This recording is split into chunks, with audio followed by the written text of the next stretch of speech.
So now we want to look at the relationships and how does this impact our relationships in our life. The first one is the relationship with yourself, and this is the most important. When you manage your own emotions and you can convert and reframe things into a productive manner, then you're able to have healthy relationships outside. But you got to do it within first. One of the things that helped me the most when I was going through a stressful time was I realized my perceived emotion was I had made things a need. Turns out they really weren't needs at all, they were a want.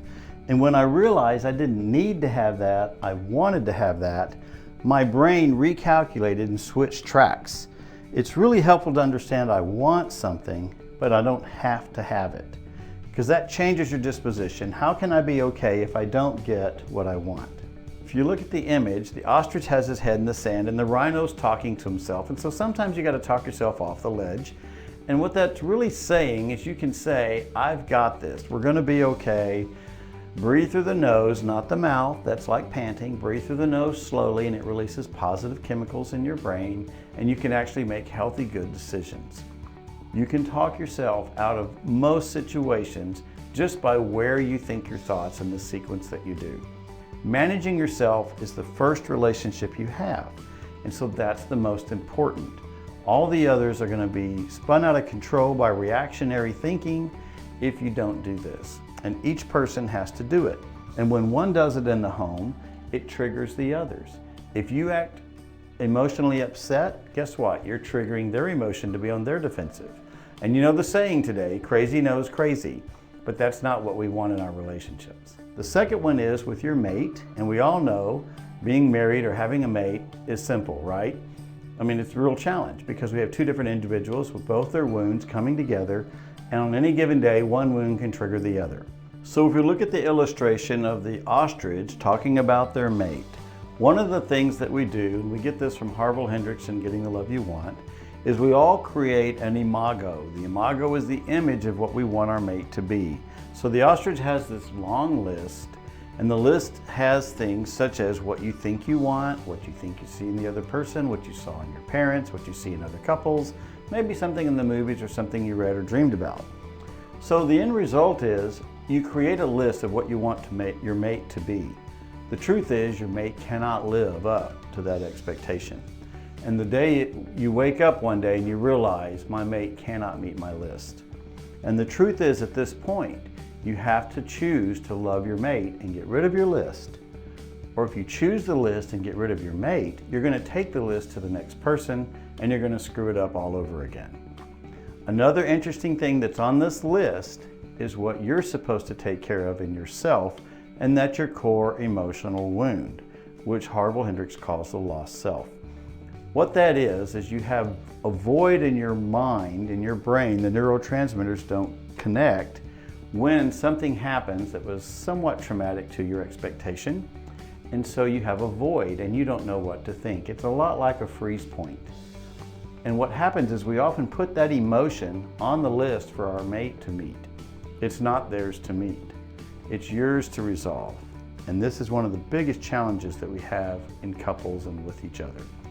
So what's the solution? The solution is you got to go through the workbook program where we identify what that wound came from and how to heal it. But it is on your list, and this is a blind point that we all have. We don't know it, and the brain actually protects us from knowing it so that it has a job to do.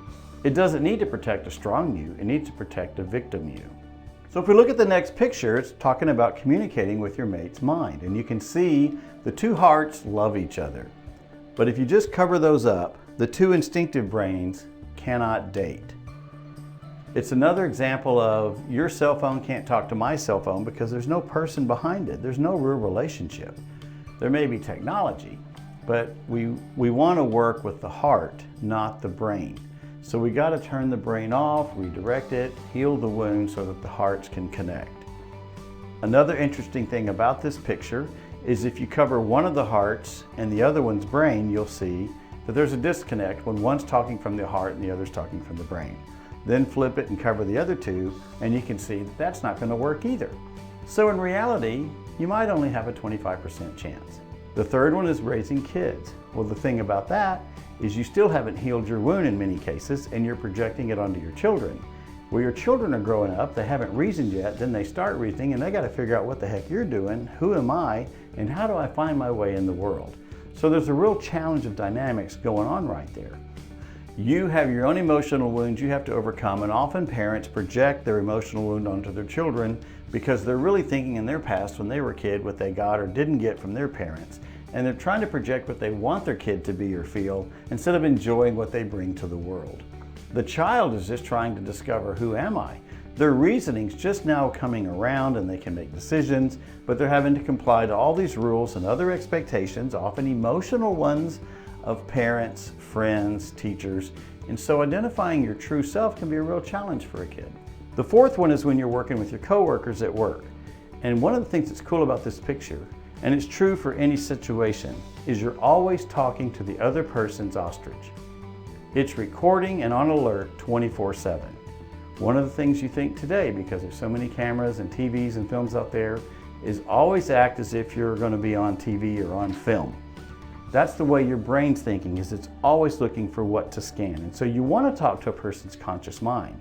The truth is, you're talking to their ostrich. So guess what? We grow up and we get a job and we bring all these emotional wounds into the workplace.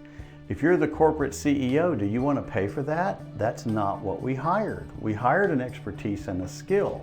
But the truth is, in our relationships of management and co-working and our teams with our customers and all the different things we have to deal with, we bring our emotional wounds into those relationships. That is not required. And we can learn how to stay in the conscious mind and manage these emotions so that we can be productive. A great thing to ask when you're feeling stress is to ask yourself, who said? Who said means, who said I have to feel this way? Where did that come from? Your ostrich is drawing from something in the past that is not relevant to today, and so you need to ask the question. It's a great way to start your conscious thinking. Okay, as we move forward now, you can see the ostrich is at its bulletin board, the desk is in chaos, there's problems all over the place, and it's just panicking one thing after another. But if you move into the conscious mind, you have an organized desk, things are sorted, things are filed, things are trashed. We're making history and success, and it's just working great. You get to choose which part of the brain you want to be in. And if you think about it, some parts of your life are very well organized because you're thinking from the brain, and some are in chaos because you're not. You're letting the emotions lead you. You've now completed section 4. You will be prompted to take a short quiz over this section, and then you may continue on to the next section.